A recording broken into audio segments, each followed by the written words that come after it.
사도행전 5장 27절에서 29절.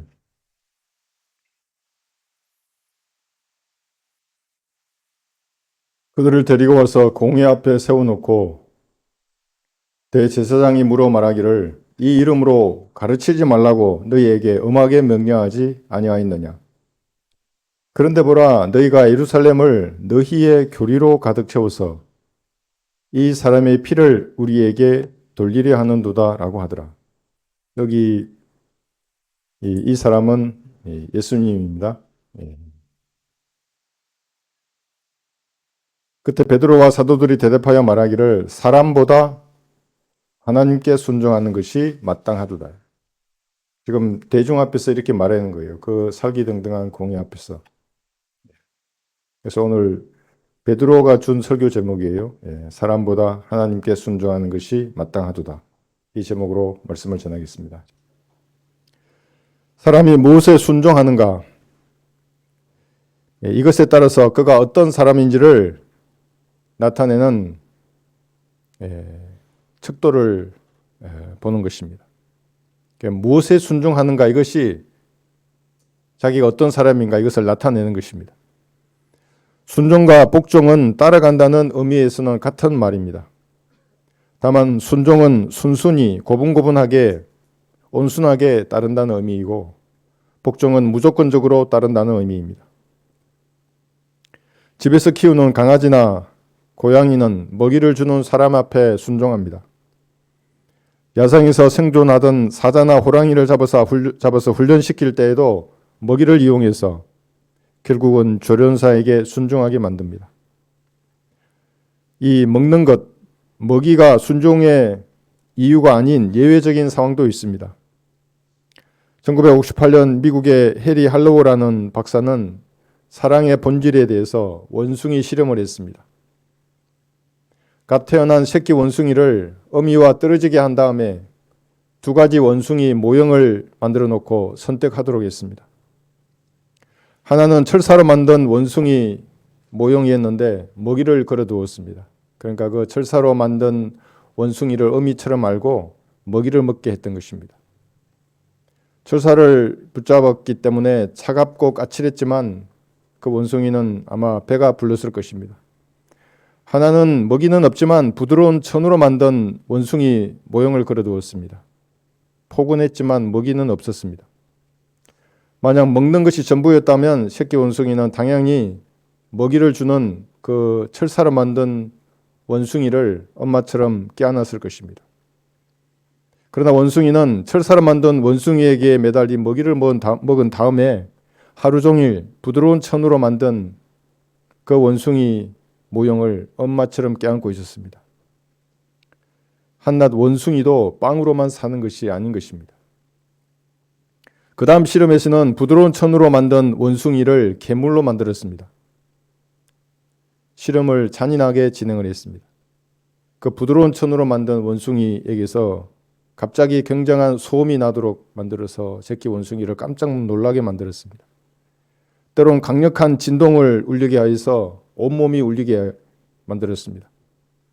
마지막에는 정해진 시간에 그 부드러운 천으로 만든 원숭이에서 바늘이 튀어나오도록 해서 원숭이를 마구 찔렀습니다.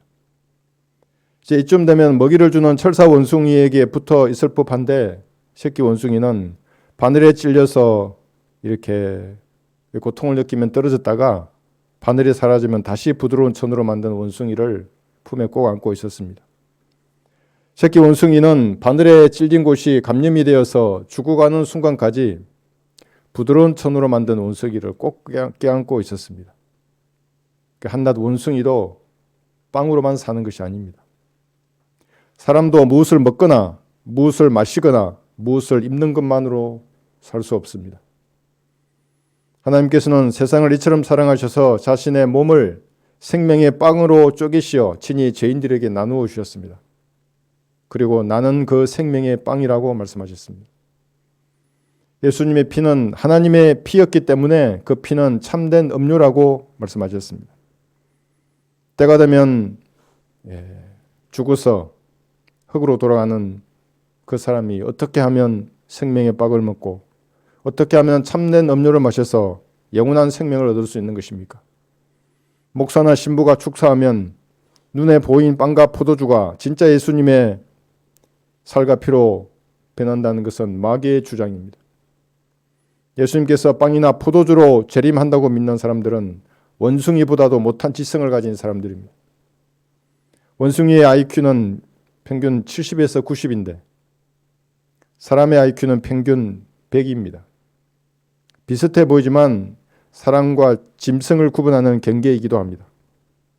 정규 교육을 받지 못한 어부였던 베드로가 예수님의 살을 먹고 피를 마시는 것이 무엇인지 현장에서 듣고 정확하게 결론을 내렸습니다. 여러분 요한복음 6장 68절 한번 보십시오.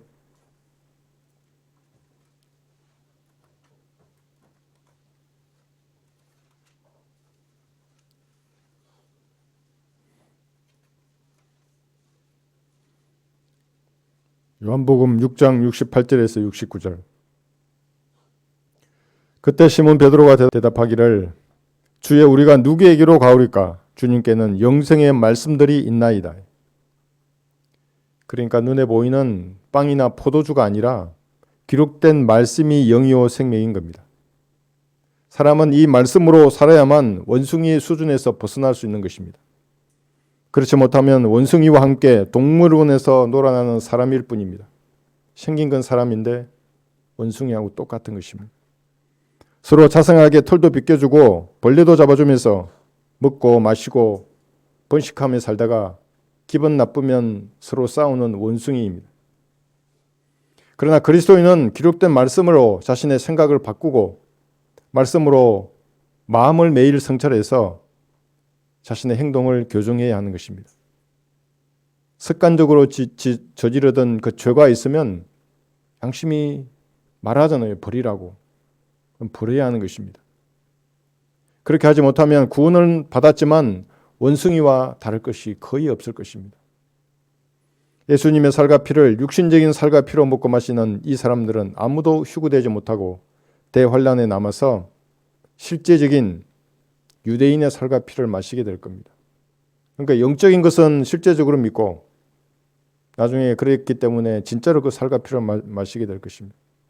69절 보시면 우리는 주께서 그 그리스도 곧 살아계신 하나님의 아들이심을 믿으며 또 확신하나이다 라고 하니라.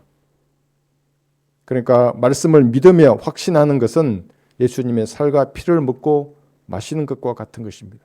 인간들이 하도 먹고 마시는 것을 좋아하니까 예수님이 비유로 말씀하신 것입니다.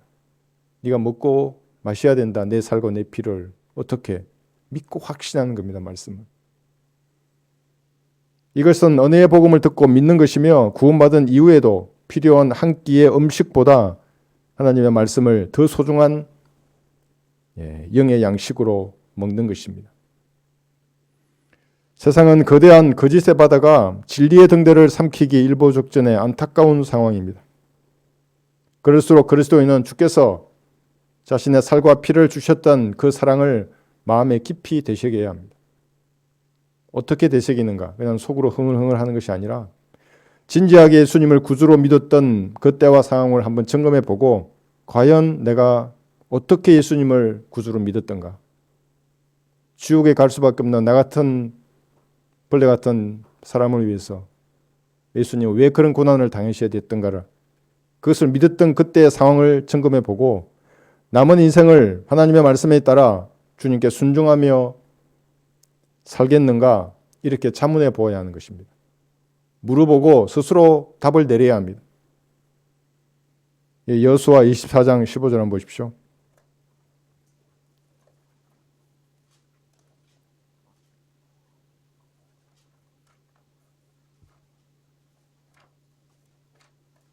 여호수아 24장 15절에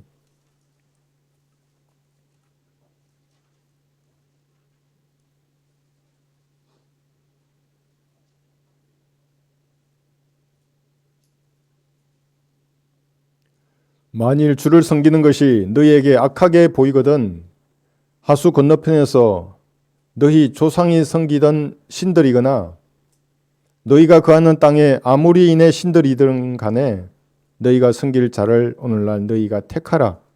그러나 나와 내 집은 주를 섬기리라 하니. 이런 마음의 고백을 주님 앞에 드려야 하는 것입니다. 세상은 휴거와 대환란에 근접할수록 더 미쳐서 날뛸 것입니다.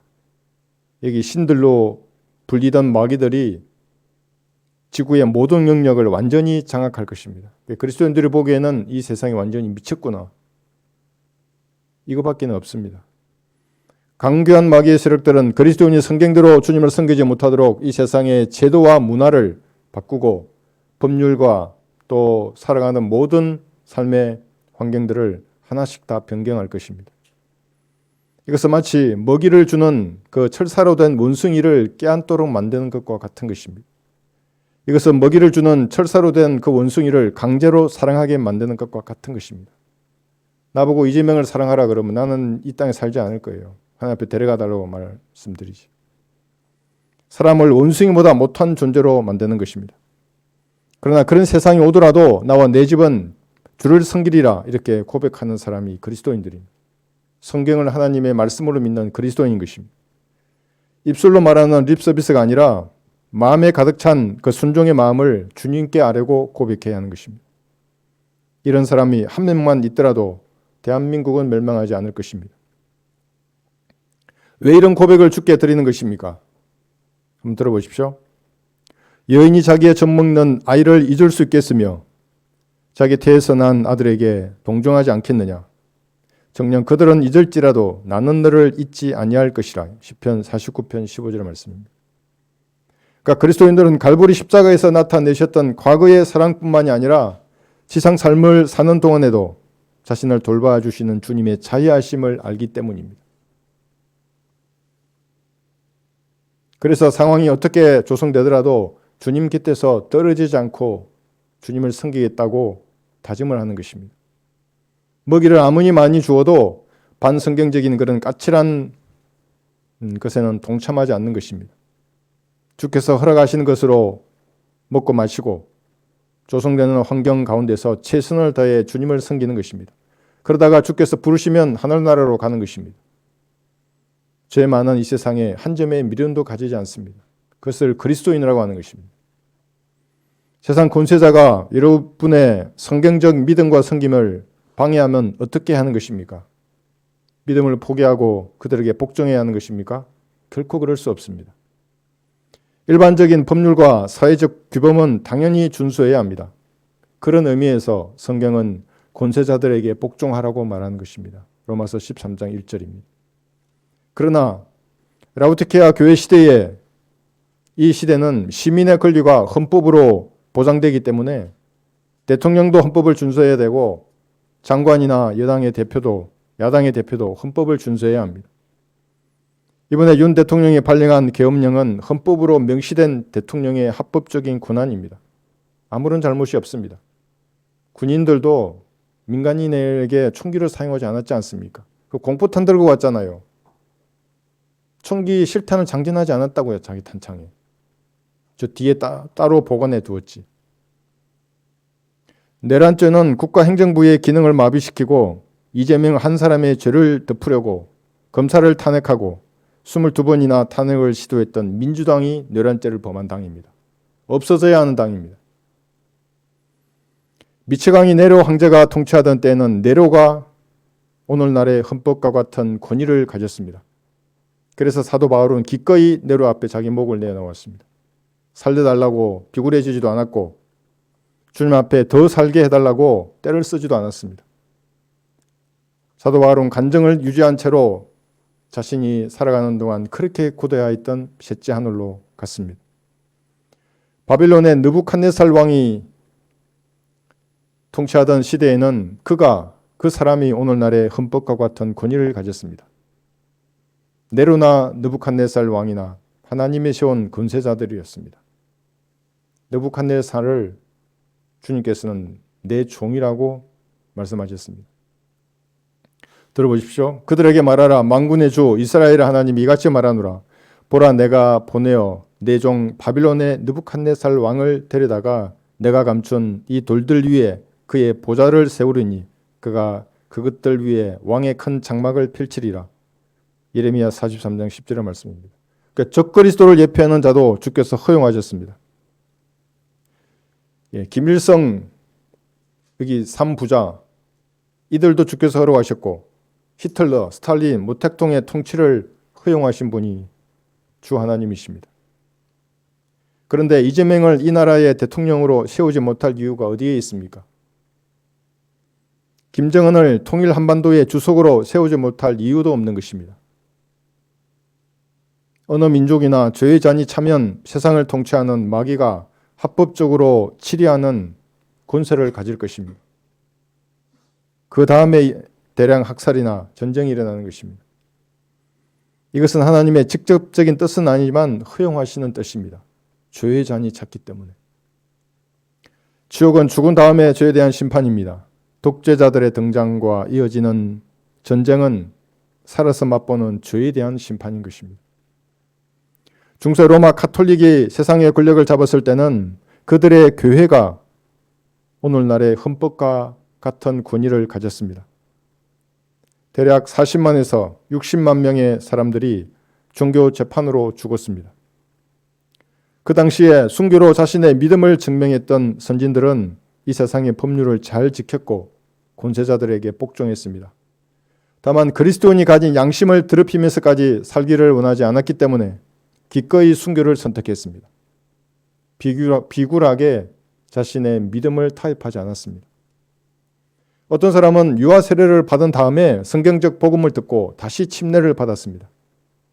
그리고 죽었습니다. 그들이 재침례 교도들입니다. 한 번 더 침례를 받았던 것입니다.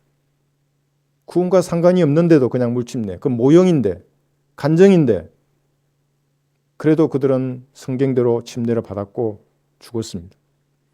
어떤 사람은 로마 카톨릭이 미사에 참여하지 않았다고 죽었습니다. 미사에 참여하겠다는 거짓말로 생명을 연장할 수도 있었는데 구차하게 살기를 원하지 않았습니다. 은혜의 복음을 전했다고 자기들의 부모가 죽으면 자녀들이 전도지를 들고 나가서 은혜의 복음을 전가하다가 비참하게 죽었습니다. 이거 다 순교사에 나와 있는 기록들이에요. 성경을 번역했다고 죽었고 성경을 읽었다고 죽었고 성경을 손에 들었다고 죽었습니다.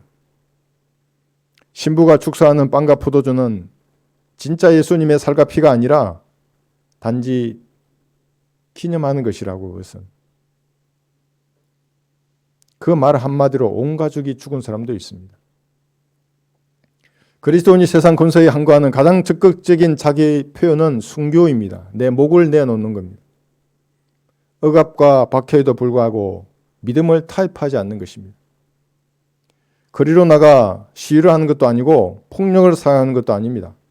기꺼이 내 목을, 내 몸을 순종하는 마음으로 주님께 드리겠다고 고백하는 것입니다. 타협하지 않습니다. 이것은 오늘 이런 믿음의 고백을 주님께 드리는 그런 귀한 시간이 되어야 합니다. 그것을 그리스도인이라고 하는 겁니다. 그러면 그 사람의 믿음의 기도가 대한민국을 살릴 것입니다. 바른 성경을 거부하는 사람의 기도는 주께서 가증스럽게 이길 것입니다. 율법을 듣는 데서 귀를 돌이키는 자는 그의 기도마저도 가증한 것이 되리라. 잠언 28장 9절입니다. 세대적 진리, 한글로 기록된 최종 권위를 모르는 사람의 종교는 뭡니까? 그것은 알지 못하는 신을 신앙하는 미신적인 것입니다. 사도행전 17장을 한번 펴보십시오. 성경이 하나님과 전혀 상관이 없습니다. 세대적 진리를 거부하면 복음이 섞이게 되어 있습니다. 은혜의 복음, 왕국 복음, 영원한 복음, 천국 복음. 이게 뭐예요? 그럼 이게 저주받을 다른 복음을 전하는 겁니다. 한글로 된 최종 권위를 모르면 이게 무슨 말입니까? 영어를 사용하는 그 사람이 권위가 되는 겁니다. 계속 바뀐다고요. 자기 기분에 따라서. 교단이 최종 권위가 되고. 사도행전 17장 22절 23절을 보시면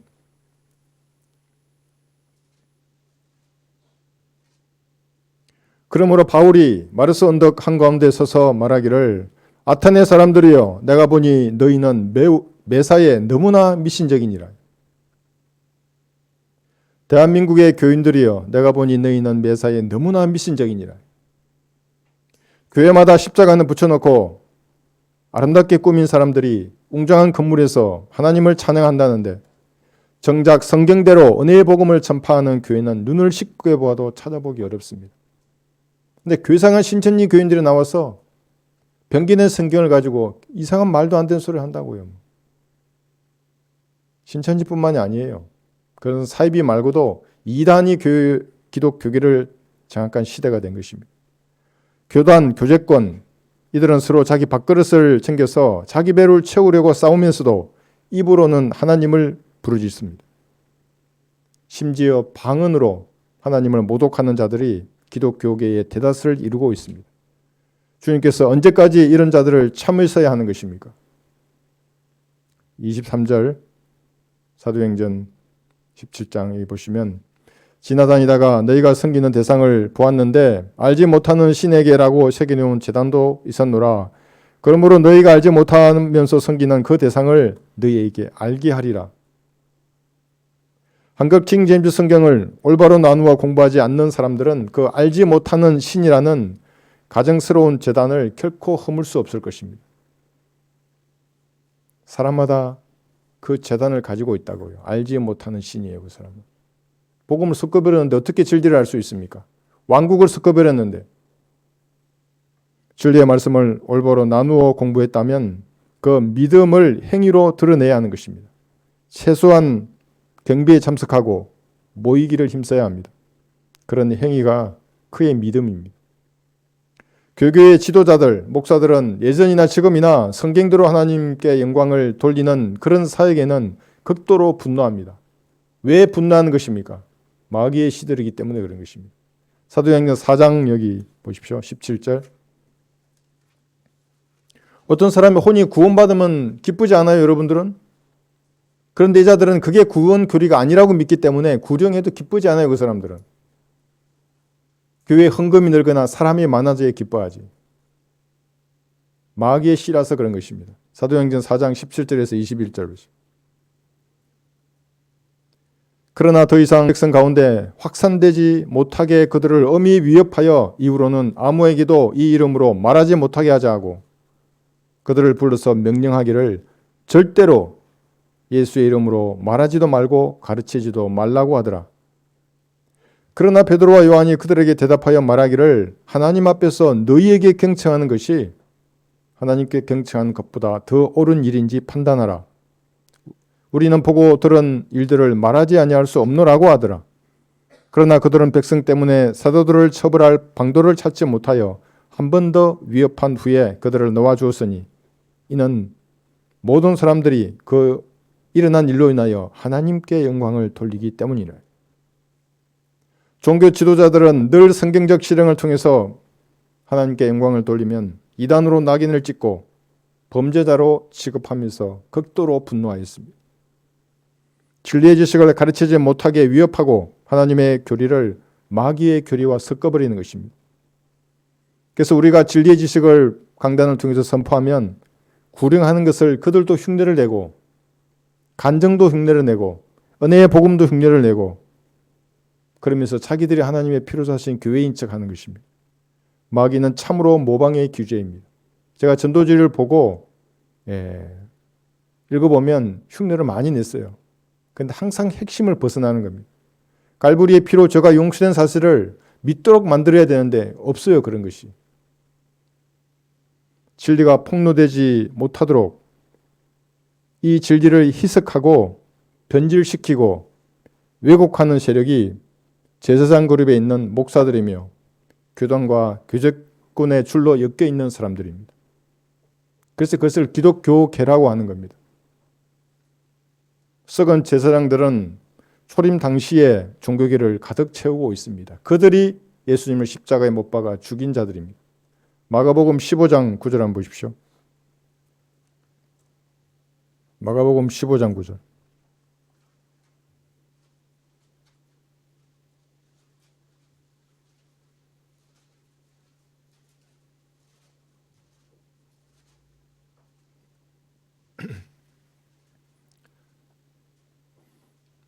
마가복음 15장 9절에서 10절.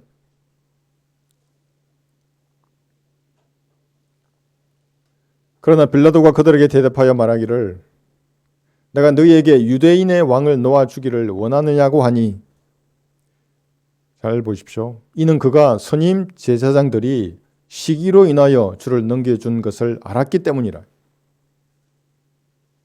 유대인이 개처럼 여기던 그 이방인 빌라도는 똑똑했습니다. 유대인의 선임 제사장들이 지금 시기 때문에 예수님을 죽이라고 넘겨준 것을 알아버렸습니다. 한낱 원숭이도 빵으로만 사는 것이 아닌데 이 선임 제사장들은 자기 먹이를 위해서 진리이신 예수님을 죽이도록 넘겨준 것입니다. 남을 시기하는 것은 자신의 뼈를 썩게 만드는 무서운 죄입니다. 진리의 지식을 반대하는 자들은 과거나 현재나 살인자의 영을 가진 세력입니다. 북녘의 은혜의 복음 전파를 방해하는 자들은 불쌍한 동포를 지옥으로 보내는데 동조한 사람들입니다. 그들 중에도 구원받은 사람이 있다면 모든 상급을 잃어버릴 것입니다. 살인자의 영으로 했던 말들은 유업을 상실하게 만드는 확실한 증거입니다. 복음 전파 사역을 방해하고 비방하는 자들도 마찬가지입니다. 그들은 자신이 어떤 영을 가지고 있는지 전혀 알지 못하는 사람들입니다. 주께서 돌아서서 그들을 꾸짖으시며 말씀하시기를 너희는 너희가 어떤 영을 지녔는지 알지 못하고 있도다. 누가복음 9장 55절입니다. 인자가 온 것은 구원을 위해서 오셨어요. 그래서 자신의 생명을 생명의 빵이라 그러시면서 자신의 살을 주시고 자신의 피를 흘렸는데도 은혜의 복음 전파를 방해하는 자들은 마귀의 영에 점유당한 사람들입니다. 주께서 언제까지 이런 자들을 참으셔야 하겠습니까? 여기 11절을 보시면 그러나 선임 제사장들이 무리를 선동하여 오히려 그가 바라바를 그들에게 놓아 주어야 한다고 하더라. 마가복음 15장 11절을 읽은 것입니다. 바라바. 진리를 거부한 제사장들이 원했던 사람은 강도요 살인자였습니다. 오늘날 이 나라에서 교인들이 바른 성경과 진리의 지식을 거부하면 강도요 살인자가 권력을 잡을 것입니다. 들어보십시오. 그러나 나를 거슬러 죄를 짓는 자는 자기 혼을 해치는 자니 나를 미워하는 모든 자들은 죽음을 사랑하는 자들이라. 잠언 8장 36절입니다. 죽음을 사랑했기 때문에 오늘날 죽음이 문 앞에 도착하는 것입니다. 노크를 해요. 죽음이. 이제 그만 짐을 싸라고. 그러나 그리스도인이 사는 동안 설령 강도와 살인자 같은 사람이 권력을 잡더라도 자기 양심을 더럽히는 반성경적인 어떤 말이나 정책에 순종하지 않을 것입니다. 저 사람들은 세상에 속한 일을 하다가 세상의 신이 준비한 지옥으로 갈 것입니다.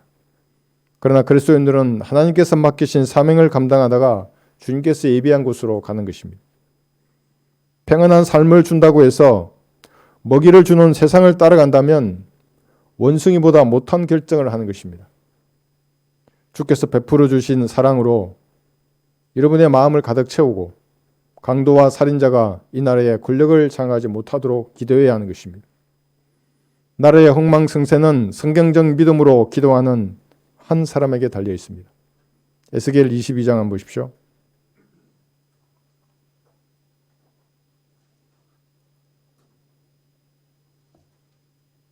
에스겔 22장 30절.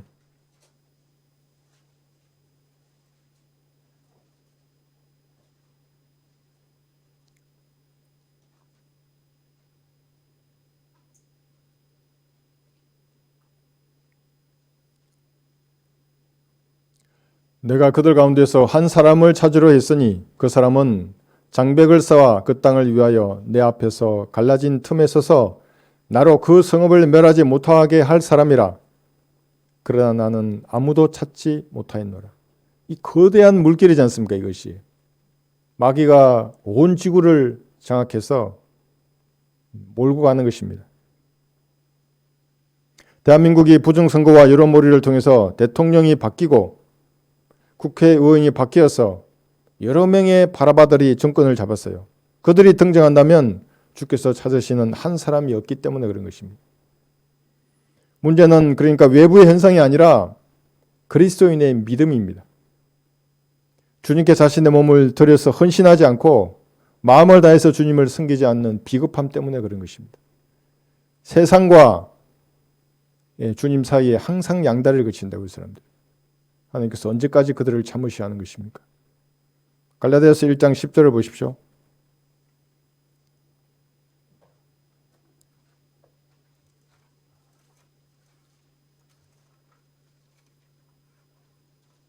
갈라디아서 1장 10절에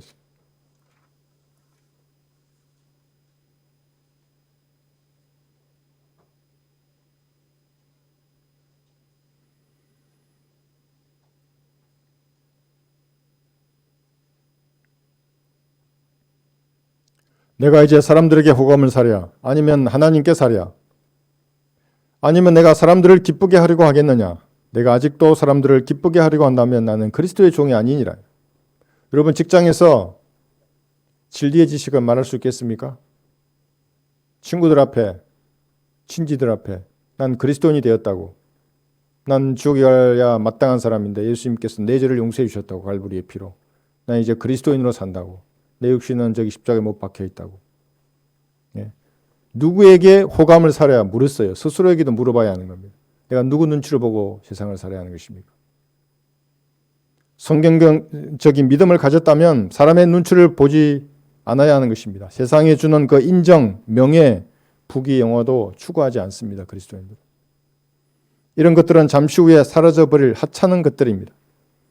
만약 사람을 의식해서 진리를 양보하는 사람이 있다면 그는 자신을 위대한 자라고 칭했던 마술사 시몬과 같은 사람입니다. 한번 들어보십시오.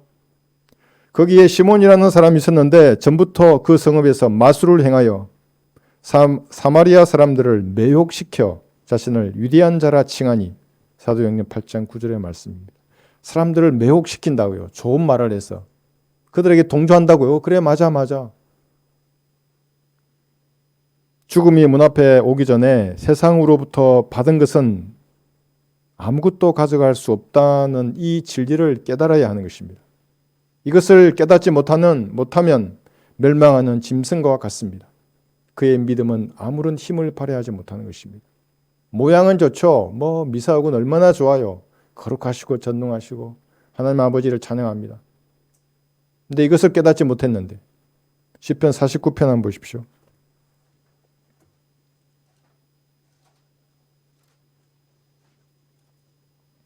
시편 49편 16절 보시면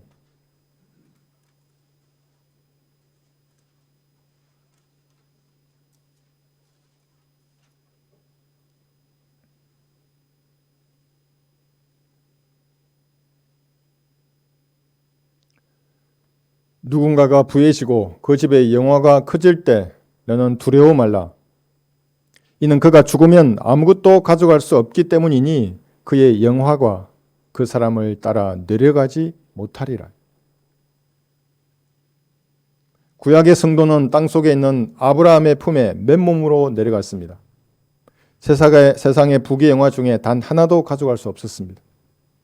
신약의 성도는 우주의 정상에 있는 셋째 하늘에 맨몸으로 갈 것입니다. 다만 주님의 능력으로 행한 그 성경적인 일만이 그 사람에게 영원히 남을 것입니다. 그러니까 한번 죽음의 문 앞에 서봐야 사람이 처리된다고요. 이런 믿음이 없이는 하나님께 순종할 수 없습니다. 자신이 섬기는 것이 하나님이 아니라 세상이나 썩을 육신이기 때문에 그런 것입니다.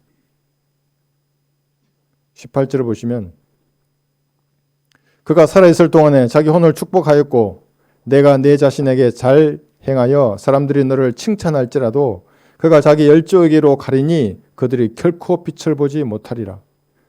20절 사람이 종기에 처해 있어도 깨닫지 못하면 멸망하는 짐승들과 같도다. 오늘도 얼마나 많은 사람들이 이 점을 깨닫지 못해서 멸망하는 짐승으로 주님께 발견되는지 여러분은 모르실 것입니다.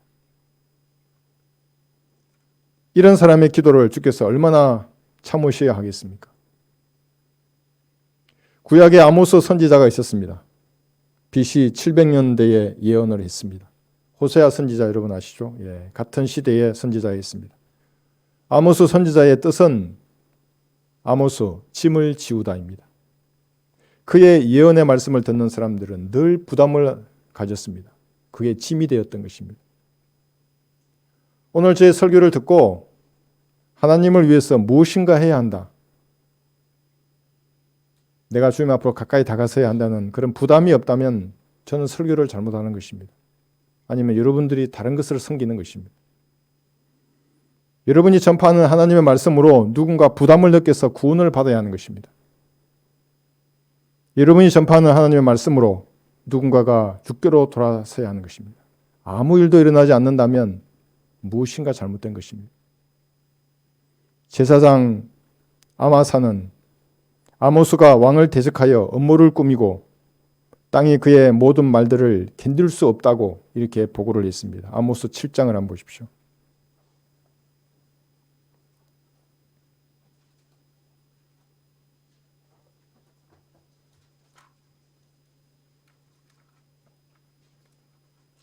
아모스 7장 여기 10절 11절 보시면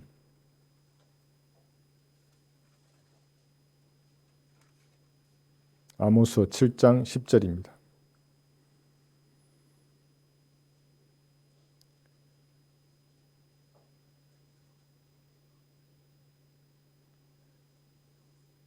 그때 베델의 제사장 아마샤가 이스라엘의 여로보암 왕에게 사람을 보내어 말하기를 아모스가 이스라엘 집 가운데서 왕을 대적하여 음모를 꾸몄으니 이 땅에 그의 모든 말들을 견딜 수 없나이다 했으니 이는 아모스가 이같이 말하기를 여로보암은 칼에 죽을 것이요 이스라엘은 반드시 그들의 본토에서 사로잡혀 가게 되리라고 하기 때문이라 했어요.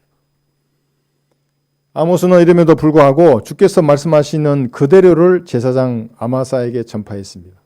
그러니까 듣는 사람들의 사정을 봐주지 않았습니다.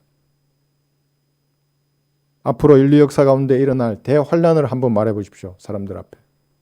천년왕국을 얘기하고 백보자 심판에서 영원한 멸망으로 떨어질 그런 죄인들의 최후를 듣는 것은 견딜 수 없는 것입니다. 그래서 구원받지 않은 사람들은 은혜의 복음조차도 못 들어요. 그 사람들은. 뭐 구원 얘기를 하냐고. 제일 중요한 일인데. 그러나 사정을 봐주지 않고 주께서 말씀하시는 그대로를 전파해야 하는 것입니다. 이것이 그들에게는 유죄의 증거이기 때문에 그렇습니다. 여기 17절 보십시오. 아모스 7장 펴셨죠? 17절 보시면 그러므로 주가 이같이 말하노라. 지금 아마사에게 말하는 겁니다. 아모스가. 내 아내는 성읍에서 창녀가 될 것이요 내 아들들과 딸들은 칼에 쓰러지리라. 내 땅은 줄을 지어 나뉠 것이요 너는 오염된 땅에서 죽을 것이며 이스라엘은 반드시 자기 땅에서 사로잡혀갈 것이라고 하니라. 반드시 갈보리의 피를 거부하면 지옥에 한다고 말할 수 있어야 하는 겁니다. 은혜의 복음 믿지 않으면 지옥의 자식이 되는 겁니다. 성경을 올바로 나누어 공부하지 않는 그 모든 것들은 불에 태워지는 겁니다. 헛수고하는 겁니다. 그것은 말할 수 있어야 하는 것입니다. 아모스의 대답은 제사장에게는 위협적인 말이었습니다. 무례하고 공격적이며 심히 거친 말이었습니다. 그러나 하나님의 말씀을 과감 없이 그대로 전파했습니다. 부정적인 예언을 수용할 수 없었던 그 제사장은 아모스를 굴복시키려고 했지만 불가능했습니다. 왜냐하면 아모스는 오늘날의 그리스도인들과 같이 독수리의 눈과 사자의 마음을 가진 선지자였기 때문에 그런 것입니다. 예언의 영을 가진 그리고 하나님의 말씀을 손에 든 그리스도인 아모스와 같은 그런 선지자의 자세를 가져야 하는 것입니다. 정규 교육을 받고 안수받은 제사장이 보기에 한낱 목동이 하는 말이 얼마나 우습게 여겨졌겠습니까? 그러나 아모스는 주께서 사용하시는 귀한 도구였습니다. 여기 14절 한번 보십시오. 아모스 7장 펴셨죠? 14, 15절. 14절 보시면 그러자 아모스가 대답하여 아마사에게 말하기를 나는 선지자가 아니요 선지자의 아들도 아니라 다만 나는 목동이요 뽕나무 열매를 거두는 자였노라. 내가 양떼를 따라가는데 주께서 나를 취하셔서 주께서 내게 말씀하시기를 가서 내 백성 이스라엘에게 예언하라고 하셨느니라. 라오디카 시대의 인간 군상들은 이름만 그리스도의 군사입니다. 말씀을 전파하고 믿음을 실행할 용기를 잃어버린 겁쟁이들입니다. 그들의 믿음은 자신에게 포근함을 선사했던 부드러운 천을 껴안고 죽어갔던 그 새끼 원숭이보다도 못한 자들입니다. 그러니까 성경적 믿음이 없는 사람들입니다. 죄인의 우두머리에게 베풀어 주신 그 뜨거운 사랑과 자애하심을 잊어버리고 눈앞에 보이는 당장의 먹이에 관심을 두는 까칠한 사람들입니다. 그러나 여러분들은 성경이 말씀하시는 바를 그대로 말해야 합니다. 성경이 말씀하시는 그대로를 믿고 실행하고 전파하는 대열에 동참해야 하는 것입니다. 이것이 주님께 순종하는 것입니다. 그렇게 하지 않으면 아무도 이 말씀에서 자유로울 수 없을 것입니다. 예레미야 48장 한번 보십시오.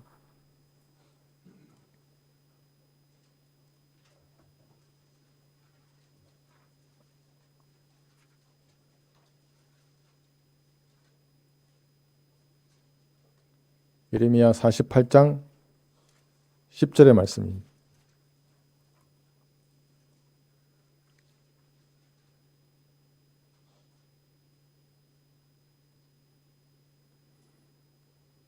예레미야 48장 10절. 주의 일을 거짓되이 행하는 자는 저주를 받을 것이요 자기 칼을 피로부터 숨기는 자도 저주를 받으리라. 저는 설교하고 가르치는 은사를 받아서 이 직분을 수행하고 있습니다. 제가 만약 거짓되이 이 일을 행한다면 저도 저주를 받을 것입니다. 여러분도 주님으로부터 어떤 은사를 받아서 지역 교회를 형성하고 있습니다. 순종하는 마음으로 신실하게 맡기신 사명을 감당해야 합니다. 그리고 공부하며 갈고 닦은 말씀의 칼이 죄인들의 피로 흠뻑 젖게 사용해야 합니다. 여러분이 말씀의 칼을 사용하지 않는다면 그들은 대환란에 남아서 마귀의 칼에 목이 달아나든지 아니면 재림하시는 예수님의 칼에 대부분 죽을 것입니다. 그러니까 칼자루는 여러분이 쥐고 있는 것입니다. 말씀의 칼을 사용해서 잃어버린 혼들을 이겨와야 하는 것입니다. 본문을 보십시오. 사도행전 5장 27절.